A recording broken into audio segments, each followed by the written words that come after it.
Saludos, bienvenidos. ¿Tenéis hambre de conocimiento? ¿Tenéis sed? Sí, claro, sobre todo en verano tenéis sed de conocimientos. ¿Queréis saber lo último de nuestro universo? ¿Queréis saber lo último de nuestros más pequeños átomos? No, ¿qué átomos? ¿Partículas subatómicas?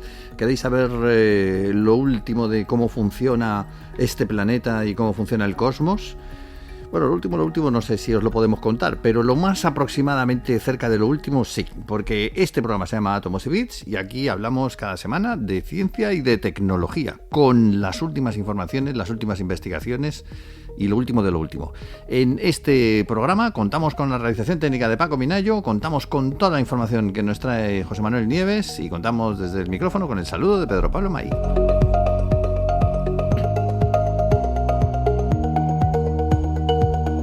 Así que vamos ya con José Manuel. ¿Cómo estás? ¿Cómo estás, compañero, esta semana? Oh, hola, Pedro Pablo. Pues aquí, enjuliado. Enjuliado. Bueno, ya nos queda poco del mes, pero vamos a aprovechar este final de mes para hablar de estas cosas pacíficas y tranquilas que pasan en el cosmos y que nos gustan tanto, como por ejemplo la última mayor explosión en el universo que hemos vivido desde el Big Bang, que no la hemos visto, pero bueno, que por lo visto explotó. Qué barbaridad. Fíjate tú que los astrónomos están hartos ya de ver cosas violentas, explosiones de estrellas por todo el universo, o sea, supernovas. O sea, una supernova, ahí donde la tienes, es una explosión tan potente, claro, es una estrella que explota. Sí. Pero si una supernova explota en una galaxia lejana, el brillo de esa única estrella es superior al de todas las estrellas de la galaxia, que son cientos de miles de millones. Fíjate. En ese momento de la explosión, sí. el brillo de una única supernova que dura mucho tiempo, ¿no? Sí, dura poco, pero es superior la intensidad del brillo.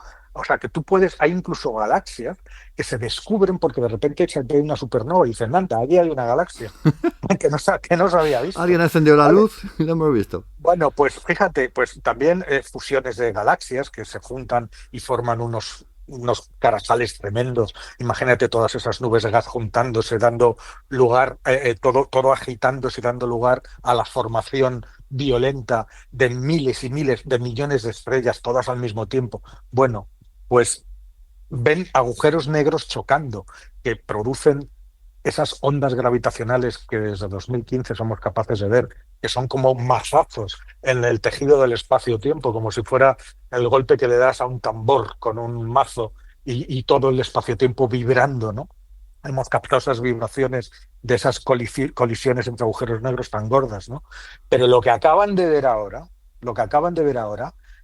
supera a lo bestia todo lo que han visto hasta el momento. Nadie pensaba que algo así fuera posible.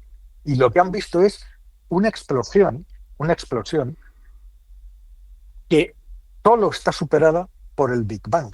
Pero eso, eso es una barbaridad. Una barbaridad. O sea, la mayor explosión que se ha visto en el universo por ahora desde el Big Bang. ¿Y quién lo ha hecho esto? Pues un equipo de científicos de la Universidad de Hawái. Y lo que han hecho ha sido darse cuenta, desvelar una clase de fenómenos astronómicos que no se sabía que existían. Y los han bautizado como explosiones nucleares extremas, ENT, por sus siglas en inglés, ¿no? Son unos eventos de una magnitud energética, como te digo, nunca observada hasta el momento. Y ocurren cuando estrellas muy masivas, que sean por lo menos 3 veces más grandes que nuestro Sol, son trituradas por agujeros negros supermasivos de los centros de las galaxias. Ahora te explicaré exactamente cómo es, ¿no? Bueno, pues una de estas ENTs observadas, que tiene el bonito nombre de Gaia 18CDJ, pues liberó 25 veces más energía que la supernova más potente conocida. Que ya te he dicho que la supernova ya de por sí. Es una y en un solo año, solo ese objeto emitió una cantidad de energía igual a la que producirían 100 soles como el nuestro durante todas sus vidas, que son 10.000 millones de años. 100 soles brillando durante 10.000 millones de años, este objeto solamente en un año emitió la misma energía. Ya te digo, nunca, excepto en el Big Bang, se había detectado una explosión tan potente en el universo. Y eso porque tiene implícito al Perdón. agujero negro. Claro, a ver, hasta ahora los eventos más energéticos que se han visto hasta ahora eran los que se llaman eventos de disrupción de marea, ¿no? Mm, Eran los más violentos. ¿Qué pasa? Pues imagínate, una estrella se acerca demasiado a un agujero negro y entonces es destrozada por sus fuerzas gravitatorias. sí, Eso hasta ahora era lo más violento que se había visto. Pero estas nuevas explosiones nucleares extremas superan a lo bestia el brillo y la duración de cualquier evento de estos, de cualquier evento de disrupción de marea. sí. Tú fíjate, los CDE, los eventos de disrupción de marea, se observan desde hace más de 10 años, pero son bestias totalmente diferentes. Los ENT duran, o sea, brillan hasta 10 veces más grandes, más que el mayor de los TDE observados nunca. O sea, son hasta 10 veces más brillantes. Sí, Y además se mantienen luminosas durante años. O sea, una supernova dura lo que dura. Las supernovas más potentes emiten durante la explosión, que son unos pocos segundos. Luego es verdad que tú puedes ver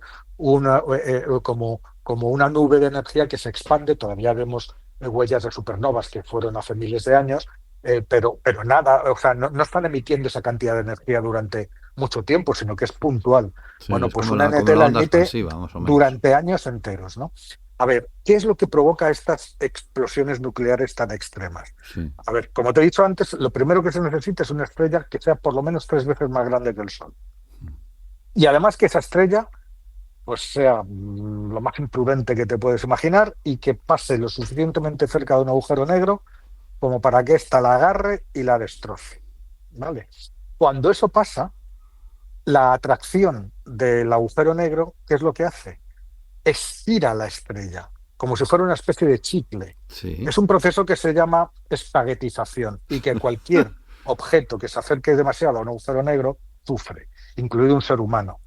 ¿Qué es eso de la espaguetización? Tú imagínate que tú vas y te acercas a un agujero negro y que y cruzas el horizonte de sucesos Del- como si te tiraras a la piscina de soldadito, es decir, de pie. ¿Vale? sí, ¿Qué pasa? Hay un momento en que el horizonte de sucesos sabes que es la frontera a partir de la cual nada puede ya volver, no ni puedes volver siquiera la atrás. luz, nada puede salir. Entonces tú has entrado de soldadito y la gravedad es tan grande, tan enorme, que hay una gran diferencia entre la gravedad que tira de tus pies y la que tira de tu cabeza. Y eso a pesar de tu 1,80 m de estatura. ¿Vale? 89. Bueno, pues eso. Eh, 1,79 m. 89. Bueno, 1,90 m, te regalo un centímetro. Bueno, pues en tu 1,90 m de estatura, cuando entras a soldadito, la gravedad que tira de tus pies es mayor que la que tira de tu cabeza. Y eso hace que tú te estires como si fueras un espagueti. Sí, Eso vale para cualquier objeto, incluidas las estrellas. A medida que la estrella se espaguetiza, es decir, la parte más cercana al agujero negro se estira y la parte que está más lejana, la otra cara de la estrella, se estira, pero menos, es decir, se forma como una especie de espagueti, vamos, que sí, se sí, sí, te convierte en... estira. Bueno, pues a medida que hace eso, la estrella se desgarra y parte de su materia forma un disco de gas brillante alrededor del agujero negro. Y Sí, ahí es precisamente esta alimentación del agujero negro lenta y prolongada es lo que impulsa la energía explosiva de estos fenómenos, ¿no? La detección de estas ENT no es fácil. Primero, hay que ser capaz de verlo, de distinguirlo de un evento de marea ya conocido, que ya te digo que es 10 veces menos energético, y es un auténtico desafío. ¿Por qué? Pues porque son menos abundantes, son eventos extremadamente raros y que son millones de veces menos frecuentes que las supernovas, ¿no? claro que Pero tienen que su costar. brillo, claro, su brillo extremo es lo que te da la pista y lo que los hace tan valiosos, ¿no? ¿Por qué? Porque permite a los científicos observarlos incluso en galaxias que están extremadamente lejos. Es decir, se han convertido en una nueva herramienta para estudiar agujeros negros en el universo primitivo. Sí. En la serie esta de dibujos animados de Futurama, había esto que hablabas de la espaguetización, se veía muy bien, porque había un momento en que los personajes pasaban al lado de un agujero negro y estaba muy bien Se representado. estiraban. Estaba Sí, muy bien claro, representado. claro. Claro, a ver, era una serie de dibujos animados y conseguían escapar al agujero negro. En la realidad no podrías hacerlo. Pero el tema es que no nos damos cuenta de la potencia que tienen estos monstruos Claro, estelares en un momento dado y cómo pueden cierto, provocar esos impactos, ¿no? En un momento dado. cierto, cierto. Y mira, para confirmar que lo que habían visto no era una supernova a lo bestia, no, ni otro tipo de actividad más normal de los agujeros negros, pues lo que hicieron estos investigadores fue hacer un seguimiento de varios años, antes de poder decir que se trataba de un fenómeno nuclear extremo, de una ENT, cosa Sí. que no podían decir antes. Y hicieron un montón de observaciones, tanto con telescopios terrestres como con telescopios espaciales. Es decir, no ahorraron en medios para, para poder decir lo que estaban viendo, ¿no?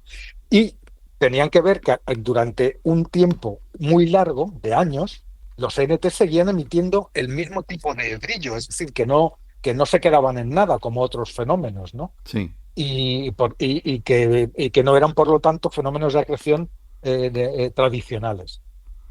Es curioso, porque en este caso no han hecho lo que otros equipos científicos que dicen, hemos descubierto esto, pero hay que confirmarlo. En este caso lo han confirmado primero y luego lo han contado. Y Efectivamente, eso es justo eso es justo lo que han hecho. Ya te digo, se han pasado años antes de atreverse a decirlo, ¿no? Vamos a además, ver, este tipo de fenómeno astronómico es un descubrimiento monumental y abre, pues, fronteras totalmente nuevas para la astrofísica, ¿no? Especialmente, ya te digo, en el estudio de los agujeros negros supermasivos, ¿no? la, Estas llamaradas de tan larga duración y de tan enorme intensidad, pues son una oportunidad sin precedentes para que los científicos investiguen en galaxias muy cerca del Big Bang, mm, muchas de las cuales tan cerca del Big Bang que resultan incluso difíciles de ver. Pero claro, claro. si tienes la suerte de toparte con una de estas mega explosiones gigantescas, pues ahí tienes una fuente de información maravillosa, ¿no? No, es como si alguien encendiera la luz de pronto en el universo y toma, durante un ratito Claro, pues mirar. claro, es como una especie de faro que te guía en las partes más inaccesibles, más lejanas y más oscuras del espacio. Muy bien, pues esa es la explosión que nos ha dejado ahí impactados y de la explosión a las reglas. Vamos a ir a la regla de la vida. Cómo surge, cómo se distribuye, cómo funciona la vida en nuestro planeta. Pues ahora tenemos, o eso nos dicen, una regla para explicar esa distribución. ¿Y cuál es esa regla? Pues eso es lo que nos vas a contar. Es cierto, es cierto. Es una cosa, la verdad es que a mí me parece alucinante, ¿no? Es uno de esos hallazgos, además, con gran participación española. Es un nuevo estudio en el que han participado, ha tenido una participación importante España, ¿no? Mm. Y ha descubierto ni más ni menos que un principio universal que marca un hito en la ecología. ¿Y qué es lo que han descubierto? Pues que a pesar de que la vida en la Tierra, pues, es compleja, variada, eh, hay vida por todas partes, hay formas de vida que se arrastran, otras que vuelan, otras que nadan, otras que son vegetales, pues una única regla es suficiente para explicar cómo se distribuye la vida en la Tierra. ¿Cuál Un es? patrón ¿Cuál universal, es? claro, un único patrón universal y sorprendentemente simple.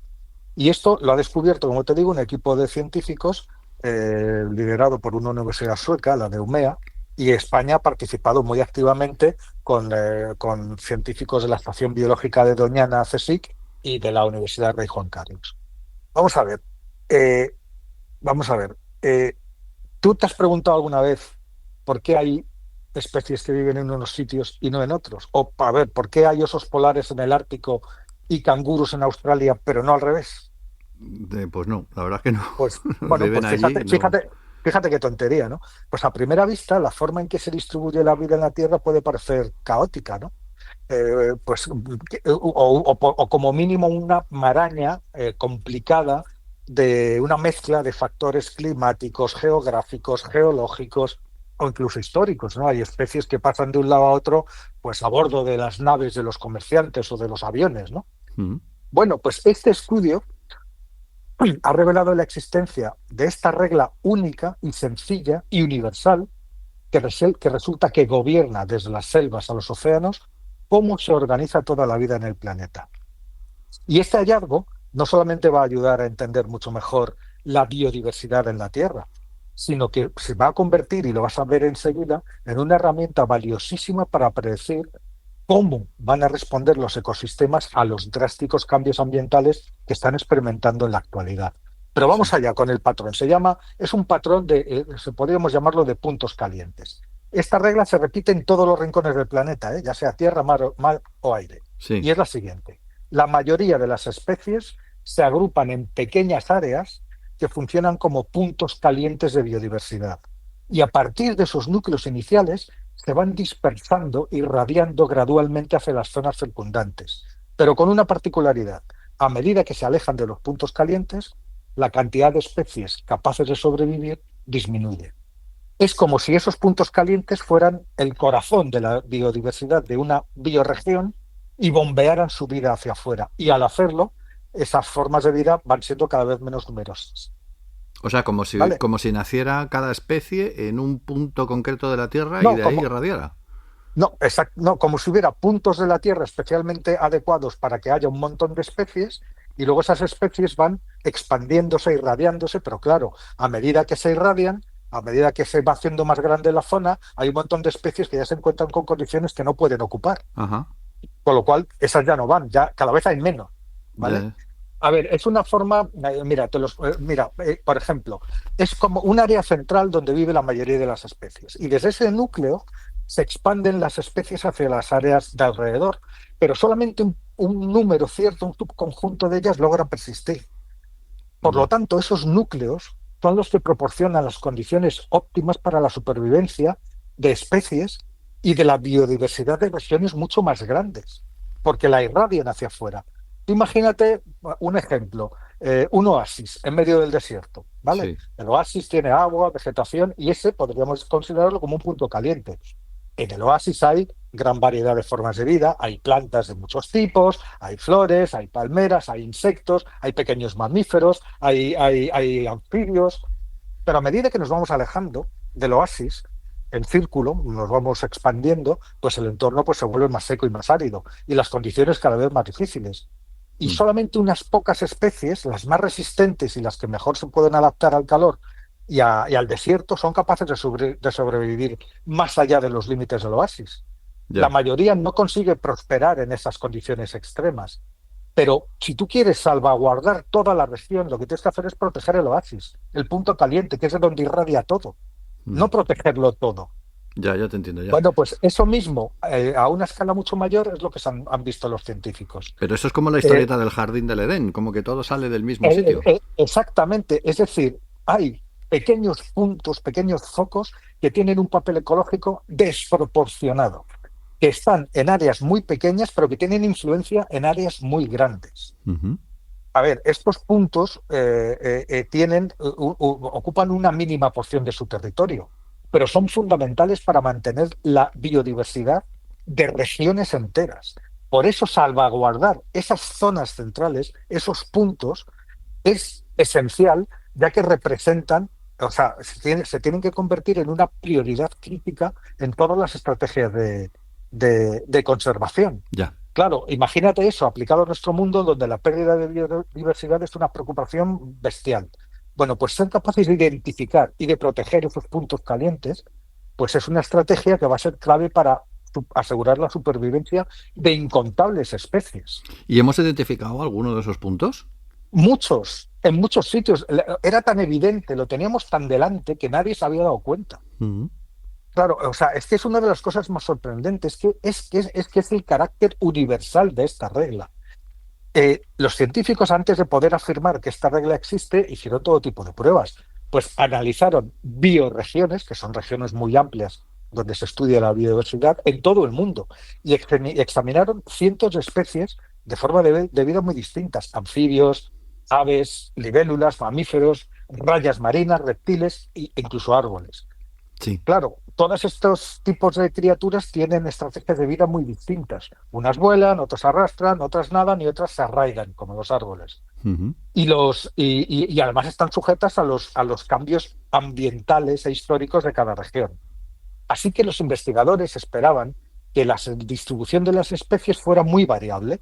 O sea, que no la cantidad, sino la forma en que se distribuyen, Ya. ¿eh?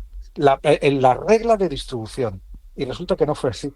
Y es que el mismo patrón de distribución se repetía en todas partes, desde el océano a los desiertos, a las montañas, a las comunidades de microorganismos, a las colonias de aves.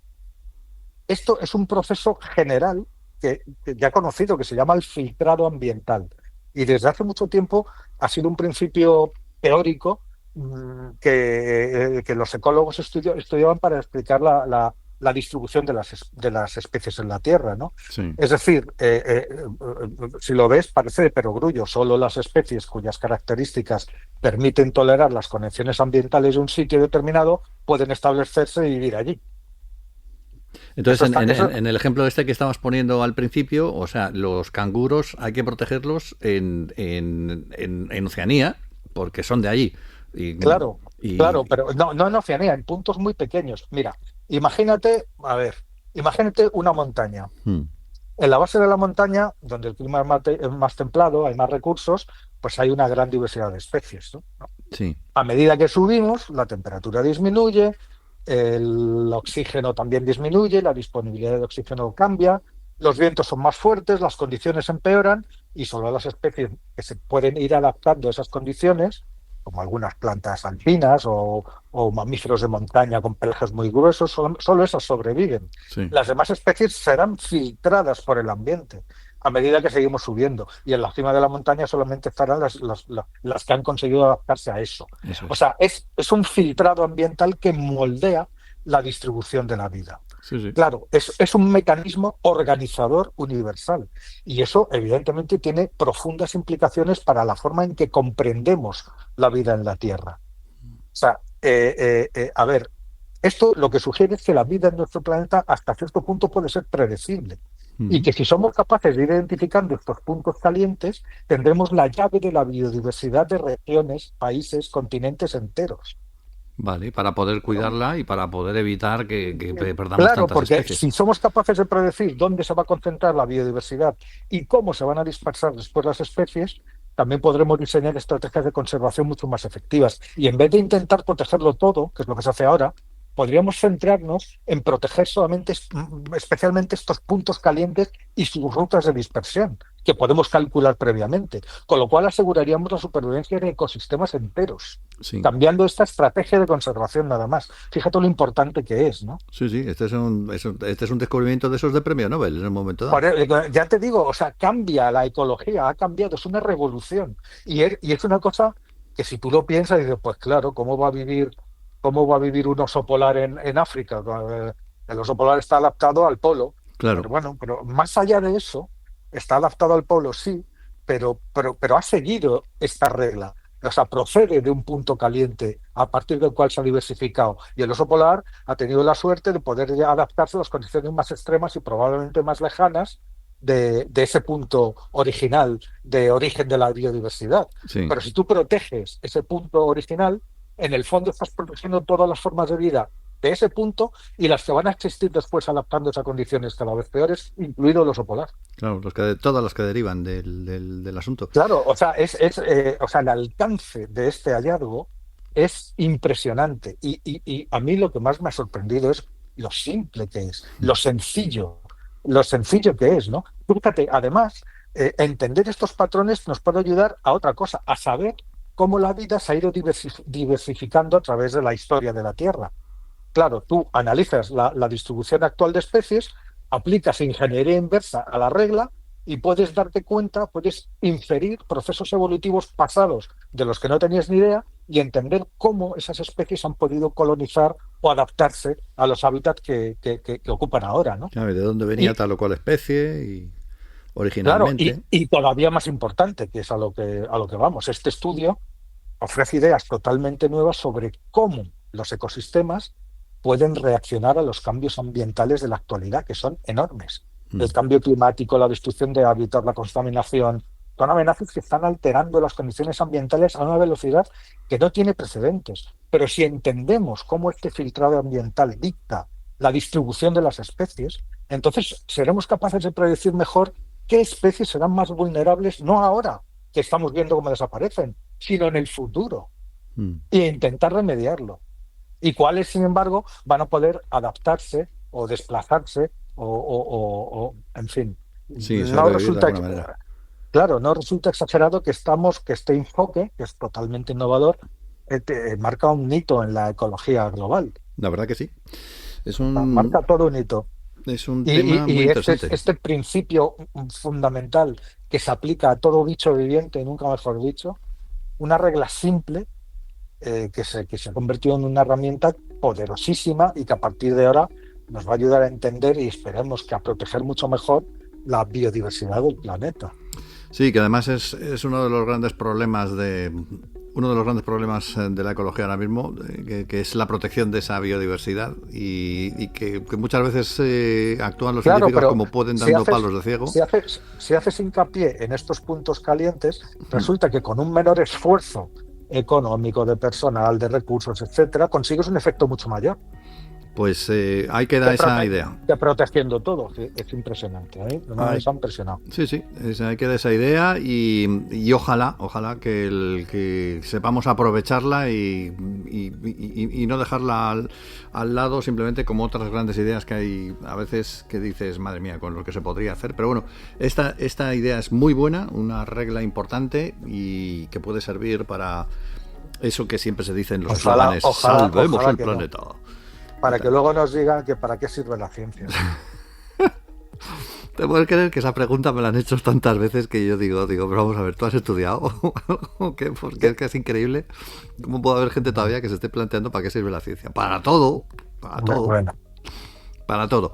Bueno, vamos a dejar aquí el asunto porque hemos cumplido nuestro tiempo y ya Tomos y Bits volverá la semana que viene. José Manuel, gracias por esta información que además hoy terminamos optimistamente. Mira, hemos empezado con la explosión aquella, pero vamos a terminar de una manera optimista. Vamos a sobrevivir a pesar de todo, ¿no? Lo intentaremos. ¿Cómo que lo intentaremos? Lo vamos a hacer. Tú como Yoda, no lo intentes, hazlo. Somos cabezones, somos cabezotas. Somos muy cabezones, sí. José Manuel Nieves se ha encargado de contarnos la última hora de la ciencia, Paco Minayo de la realización técnica y Pedro Pablo Mayo saluda aquí desde el micrófono. Volvemos la semana que viene.